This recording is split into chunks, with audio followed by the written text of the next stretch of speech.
Today's saint of the day of March 28 is Saint Stephen Harding. A painting that synthesizes how the Cistercian order was born depicts Saint Stephen Harding, c. 1060–1134, in the company of Saint Robert of Molesme and Saint Alberic of Citeaz, with the Madonna and Child in the center. Before Providence brought the three founders of the Cistercians together, the Englishman Stephen, born in the county of Dorset, had had an eventful youth.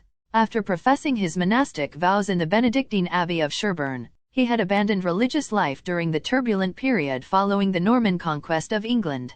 He moved first to Scotland and then to Paris, where he delved deeper into his studies. Regretting having left monastic life, he went on a pilgrimage to Rome to obtain forgiveness, accompanied by a young cleric with whom he recited the entire Psalter along the way. On the way back from that pilgrimage, Stephen and his friend stopped in Burgundy, at the Abbey of Molesme, founded in 1075 by Saint Robert, c. 1029–1111. The latter hoped to reach a balance between the Cluniac and Eremitic Benedictine models, in the name of greater austerity and a revival of manual labor.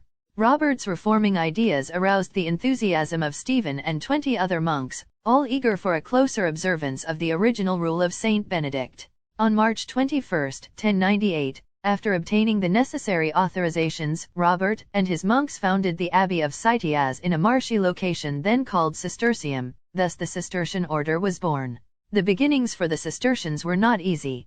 Robert was only able to stay in charge of the new monastery until July 1099, because the monks who remained in Molesme appealed to Urban II for the return of the founder of their abbey. In the meantime, things were not going well there. Out of obedience, Saint Robert returned to Molesme, while at Citeaz his successor as abbot was Saint Alberic, 1108–09, who led the Cistercians through their hardest years. The new order was in danger of dying out because of the difficulty in attracting new vocations. At this stage Stephen Harding was the prior and in 1108 became the third abbot of Citeaz. In his quarter of a century at the head of the abbey, he became ill and resigned 1 year before his death. The English saint devoted himself to the rewriting of liturgical books to adhere more faithfully to the Benedictine spirit. He also worked on a scrupulous revision of the Vulgate.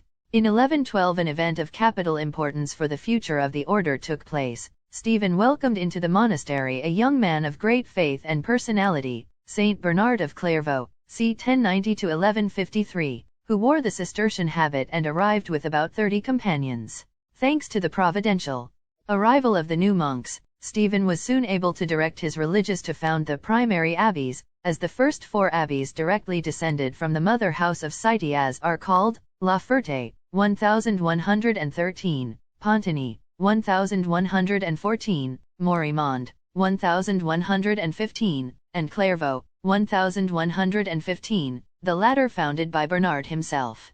In order to guarantee the unity of the order, now rapidly expanding and marked by a fervent Marian devotion, Stephen wrote the famous Carta Caritatis. This document regulated the relations between the mother house and all the other daughter abbeys, establishing that every year the abbot of Citeaz should visit the various monasteries and convene a general chapter, so as to preserve the charism and watch over the observance of the discipline. A wise model of internal government, which the Four Lateran Council, 1215, would ask the other religious orders to adopt.